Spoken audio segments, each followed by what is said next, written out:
Budget 2023 का बहुत बड़ा अपडेट। आप ऑलरेडी मेरा चैनल फॉलो कर रहे होंगे कि मैं बजट 2023 से रिलेटेड इतने सारे इंफॉर्मेशंस अपडेट्स डाल रहा हूं।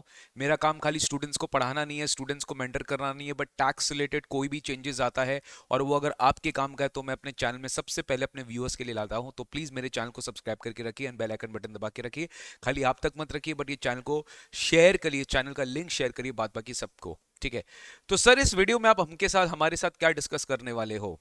देखिए एमएसएमईज के लिए बजट 2023 में क्या है, माइक्रो स्मॉल मीडियम एंटरप्राइजेस के लिए बजट 2023 में क्या है, बहुत बड़ा एक बिजनेस इंप्रूवमेंट आने वाला है एमएसएमई के बिजनेस साइकिल्स में।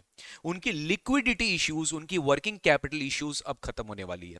वाई? बिकॉज जो भी एमएसएमईज के साथ डीलिंग्स करेंगे, जो भी माइक्रो स्मॉल मीडियम एंटरप्राइजेस के साथ डीलिंग करेंगे, उनके साथ जो भी ट्रांजैक्शंस होगा उनको टाइमली पे करना पड़ेगा। एमएसएमईज के साथ अगर मैं डील करता हूं तो मेरे को गवर्नमेंट उस खर्चे का डिडक्शन तभी देगा अगर मैं उसको टाइमली पे करूंगा। मतलब लिक्विडिटी क्रंच जो है एमएसएमई के ऊपर अब बहुत हद तक रिमूव हो जाएगा, क्योंकि एमएसएमईज को अब टाइमली पेमेंट्स जाना स्टार्ट हो जाएगा। वो कैसे? अब आप सोच रहे होंगे कि बजट का इनकम टैक्स से क्या कनेक्शन है। तो let me give you a brief introduction and जानने के लिए पूरा वीडियो देखिएगा। एमएसएमईज के लिए बहुत ज्यादा इंपॉर्टेंट है। जो जो micro small medium enterprises, basically ये रेलिवेंट होने वाला है माइक्रो एंड स्मॉल के लिए, मीडियम के लिए रेलिवेंट नहीं है।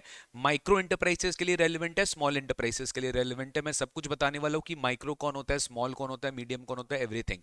जानने के लिए पूरा वीडियो देखिएगा। नाउ माय पॉइंट इज कि if I am coming to the income tax act, section 43B is a particular section which actually provides that कि अगर मैं कुछ खर्चे करता हूं, मैं कोई एक्सपेंडिचर इंकर करता हूं, तो मैं खाली वो खर्चा एक्रू करने से मेरे को उसका डिडक्शन नहीं मिलेगा।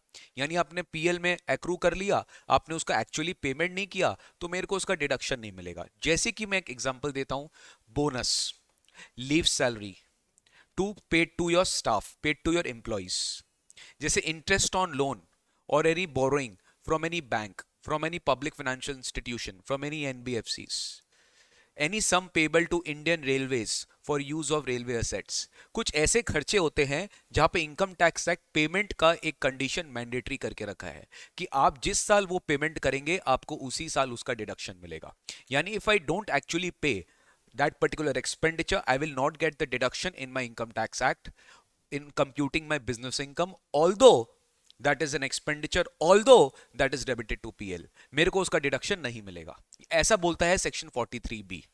ठीक है, ये बेसिक सेक्शन आपको पता है। अब इसी सेक्शन में गवर्नमेंट ने क्या किया, एक और क्लॉज ऐड कर दिया, that if I am liable to pay any sum to micro and small enterprises, if I am liable to pay any sum to micro and small enterprises as defined under MSMED Act 2006, micro small medium enterprises act 2006 के अंदर में जो भी micro enterprises defined है and small enterprises defined है, याद रखे medium enterprises के लिए अभी तक कोई बात हुई नहीं है। यहां पर खाली बात की गई है माइक्रो एंटरप्राइजेस के लिए और मीडियम स्मॉल एंटरप्राइजेस के लिए।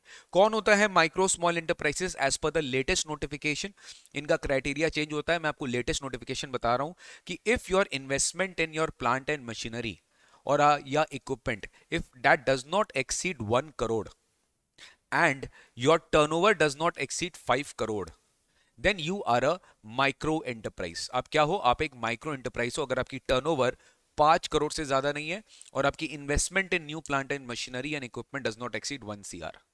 Similarly, you are a small enterprise if your investment in the plant and machinery exceeds 1 CR but not exceeding 10 crore and your turnover exceed 5 CR but not exceed 50 crore, तो आप small enterprise हो। यानी अगर आपका small, आप small, next होता है medium. अगर आपकी टर्नओवर, आपकी इन्वेस्टमेंट 10 करोड़ से ज्यादा है but it does not exceed 50 crore, let me tell you, it you are will be a medium enterprise. And if your turnover, if your investment exceeds 10 crore but not exceeding 50 CR, then you are a medium enterprise, and your turnover is exceeding 50 cr but not exceeding 250 cr, then you are a medium enterprise. आप क्या हो? आप एक medium enterprise हो। तो हम इनके लिए बात नहीं कर रहे हैं, हम खाली माइक्रो एंड स्मॉल के लिए बात कर रहे हैं कि इनके लिए गवर्नमेंट ने टाइमली पेमेंट्स करने के लिए एक प्रमोशन किया है कि 43B में if I am liable to pay to any micro enterprise and small enterprise and I have not paid them beyond the time limit which is prescribed under MSMED Act, ये भी मैं आपको बताने वाला हूं कि वो एक टाइम लिमिट के अंदर अगर वो पे नहीं किया जाएगा तो लेट मी टेल यू इसका डिडक्शन आपको नहीं मिलेगा। यानी हम अगर MSME micro and small enterprises के साथ डीलिंग कर रहे हैं तो हमें टाइमली पेमेंट करना पड़ेगा, तभी जाके हमें 43B में उस खर्चे का डिडक्शन मिलेगा। और एक सबसे इंपॉर्टेंट पॉइंट है कि सेक्शन 43B में एक और पॉइंट हम पढ़ा करते थे कि अगर हम उस खर्चे को एक्रू कर लिए करंट ईयर, बट हम करंट ईयर पे नहीं किए, बट हम रिटर्न फाइलिंग ड्यू डेट के पहले पे कर दिए, मतलब if you are currently accruing the expenditure but आपने अपना रिटर्न फाइलिंग ड्यू डेट जो आपका अगले साल आने वाला है उसके पहले भी अगर आप पे कर देते हो तो आपको डिडक्शन मिल जाता था। लेट मी टेल यू वो वाला जो बेनिफिट है ये इस सिचुएशन में एप्लीकेबल नहीं होगा। यानी अगर आप माइक्रो एंटरप्राइजेस को, स्मॉल एंटरप्राइजेस को, if you are making the payment, you will not get the benefit of making that payment before the due date of filing return, मतलब करंट ईयर के बाद आपको उसका बेनिफिट नहीं मिलेगा। आपको जो टाइम लिमिट या लिखी गई है आपको उसी टाइम लिमिट में पे करना पड़ेगा। अगर आप उस टाइम लिमिट में पे नहीं किए तो लेट मी टेल यू आपको उसका डिडक्शन नहीं मिलेगा। तो let me tell you return filing due date का जो बेनिफिट 43B में मिलता था पेमेंट करने के लिए वो एमएसएमईडी एक्ट में, आई मीन इस 43B में जो अमेंडमेंट आए इस केस में एप्लीकेबल नहीं है सर। ठीक है, तो let me read out the relevant version of the memorandum attached to the Finance Bill 2023 which clarifies the intent of the legislature behind introducing this 43B का amendment. In order to promote timely payments to micro and small enterprises, it is proposed to include payments made to such enterprises within the ambit of 43B. Accordingly, it is proposed to insert a clause 43B में add on किया गया that any sum payable by the SSE to a micro or small enterprise beyond the limit, that's very important, beyond the time limit specified in section 15 of MSMED Act 2006, यानी इस time limit के बाद अगर आप पे कर रहे हो तो 43B बोलता है कि बॉस तुम्हें डिडक्शन नहीं मिलेगा। यानी इसका अपना टाइम लिमिट है, ये रिटर्न फाइलिंग ड्यू डेट से इसका कोई कनेक्शन नहीं है। Then it will be allowed as deduction only on the actual payment. However it is also proposed that proviso of section 43B shall not apply to such payments. बोलने का मतलब ये है कि जो रिटर्न फाइलिंग ड्यू डेट वाला provision था वो यहां पर एप्लीकेबल नहीं होगा। यानी रिटर्न फाइलिंग ड्यू डेट के पहले अगर आप पेमेंट कर देते हो तो 43B पहले क्या करता था, अलाउ कर देता था सेम ईयर, बट ये वाला प्रोविजन बोलता है नहीं, हम बोल दिए beyond section 15 of MSMED act 2006, यानी कुछ दिन डिले होने के वजह से भी आपको इसका डिडक्शन नहीं मिलेगा। अब वो टाइम लिमिट क्या है ये बहुत इंपॉर्टेंट है। कुछ केसेस में वो टाइम लिमिट 45 डेज है और कुछ केसेस में वो टाइम लिमिट 15 डेज है।